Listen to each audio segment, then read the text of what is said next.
Assalamualaikum warahmatullahi wabarakatuh.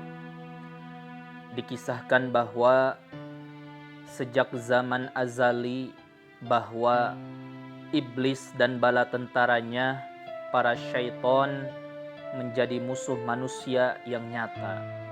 Musuh dalam arti hakiki yang akan menyengsarakan dan yang akan menyesatkan manusia dalam kehidupan yang sebenarnya.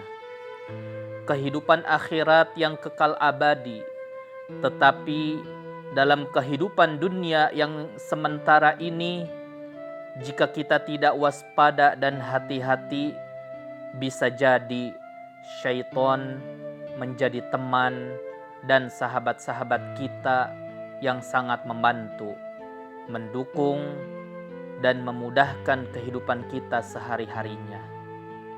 Baik syaitan dari kalangan jin ataupun manusia, baik dengan jalan yang nyata ataupun yang gaib.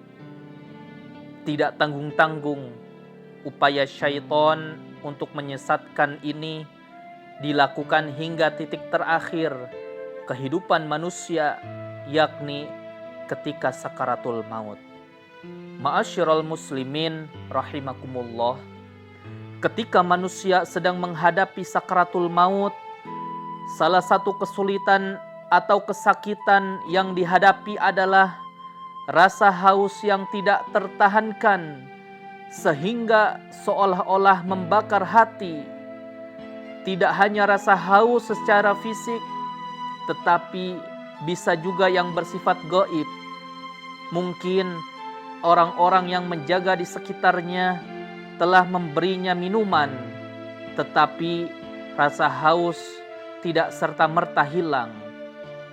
Dalam keadaan seperti inilah biasanya syaitan datang membawa minuman yang tampak sangat menggoda dan menyegarkan, khususnya terhadap kaum muslimin, terlebih kaum mukminin yang keimanannya sangat kuat.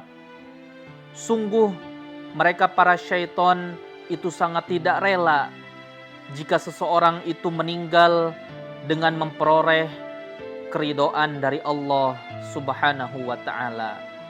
Ma'asyiral muslimin rahimakumullah, pada puncak kehausan yang seolah tidak tertahankan itu, syaitan akan datang dengan satu gelas minuman yang sangat segar, dan ia berdiri di sisi kepala seorang mukmin. Sang mukmin yang tidak menyadari kalau ia adalah syaitan akan berkata, "Berilah aku air itu." Syaitan berkata, "Baiklah, tetapi katakan terlebih dahulu bahwa dunia ini tidak ada yang menciptakan, maka aku akan memberikan air ini kepadamu." Dalam riwayat lain disebutkan, syaitan akan berkata, "Tinggalkanlah agamamu ini dan katakan bahwa Tuhan itu ada dua, maka engkau akan selamat daripada kepedihan sakaratul maut ini." Jika ia mempunyai keimanan yang cukup kokoh, ia akan menyadari kalau sosok pembawa air itu adalah syaitan, maka ia akan berpaling. Tetapi syaitan tidak berhenti dan putus asa. Ia akan berdiri di arah kakinya dengan penampilan yang lain. Masih dengan membawa minuman yang amat segar menggoda, sang mukmin yang masih dilanda kehausan akan berkata kepadanya, "Berilah aku minuman itu." Syaitan dalam penampilan lain itu berkata, "Baiklah, tetapi katakanlah bahwa Muhammad itu adalah seorang pendusta, maka aku akan memberikan air ini kepadamu." Setelah mendengar jawaban seperti itu, sang mukmin akan menyadari kalau syaitan tidak akan berhenti menggodanya hingga terlepas imannya. Maka ia akan bersabar dalam kehausan yang seakan membakar hati itu dan tidak akan meminta lagi. Ia akan menyibukkan diri dengan mengingat Allah, memohon pertolongan dan keselamatan di sisi Allah Subhanahu wa ta'ala. Suatu kisah tentang seorang guru dan ulama yang sangat zuhud bernama Abu Zakaria. Ketika sedang sakaratul maut, beberapa orang sahabat dan muridnya menunggui beliau. Ketika Abu Zakaria tampak dalam kepayahan, seorang sahabatnya mengajarkan kalimat thayyibah. Katakanlah, La ilaha illallah. Tetapi di luar dugaan, Abu Zakaria memalingkan wajahnya. Sahabat di sisi lainnya juga berkata, katakanlah, La ilaha illallah. Lagi-lagi Abu Zakaria memalingkan wajah. Bahkan ketika untuk ketiga kalinya mereka memintanya membaca kalimat thayyibah, Abu Zakaria berkata, aku tidak akan mengucapkan kalimat itu. Setelah itu ia jatuh pingsan. Para sahabat dan murid-muridnya menangis sedih melihat keadaan itu. Sungguh mereka tidak mengerti mengapa hal itu bisa terjadi.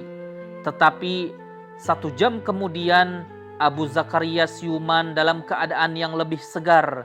Ia berkata kepada sahabat-sahabatnya, apakah tadi kalian mengucapkan sesuatu kepadaku? Lalu para sahabatnya berkata, benar. 3 kali kami meminta engkau membaca syahadat, tetapi 2 kali engkau berpaling, dan ketiga kalinya engkau berkata, aku tidak akan mengucapkannya, karena itulah kami jadi bersedih. Ma'asyiral muslimin rahimakumullah. Abu Zakaria berkata, sikap dan perkataanku itu bukanlah kutunjukkan kepada kalian. Kemudian Abu Zakaria menceritakan kalau iblis telah mendatanginya dengan membawa semangkuk air yang tampak sangat segar. Sementara ia merasa sangat hausnya. Iblis berdiri di sisi kanannya sambil menggerakkan mangkuknya sehingga kesegaran air itu makin menggoda dan berkata, tidakkah engkau membutuhkan air? Ia tidak menjawab, tetapi matanya tidak bisa menyembunyikan rasa haus dan tertariknya dengan kesegaran air itu. Maka iblis berkata lagi, katakanlah bahwa Isa adalah anak Allah. Abu Zakaria berpaling dari iblis yang saat itu bersamaan dengan sahabatnya yang meminta ia mengucapkan kalimat thayyibah untuk pertama kalinya. Tetapi iblis masih menghampiri dari arah yang lain dan berdiri di dekat kakinya sambil mengatakan seperti sebelumnya. Maka ia berpaling lagi, yang bersamaan dengan sahabatnya yang memintanya membaca kalimat thayyibah untuk kedua kalinya. Belum putus asa juga, iblis menghampiri lebih dekat dengan bujuk rayunya yang memikat, mengiming-iminginya dengan minuman yang begitu segarnya sambil berkata, katakanlah bahwa Allah itu tidak ada. Maka dengan tegas Abu Zakaria berkata, aku tidak akan mengatakannya. Yang saat bersamaan sahabatnya sedang meminta dia mengucapkan kalimat thayyibah itu untuk yang ketiga kalinya. Abu Zakaria mengakhiri penjelasannya. Seketika itu mangkok yang dibawa iblis jatuh dan pecah berantakan. Kemudian ia lari terbirit-birit, tetapi rasa haus itu begitu menggigit dan tidak tertahankan sehingga aku jatuh pingsan. Jadi sikap dan perkataanku itu bukan untuk kalian, tetapi untuk menolak iblis. Dan sekarang kalian saksikan semua, Asyhadu an la ilaha illallah wa asyhadu anna Muhammadar Rasulullah.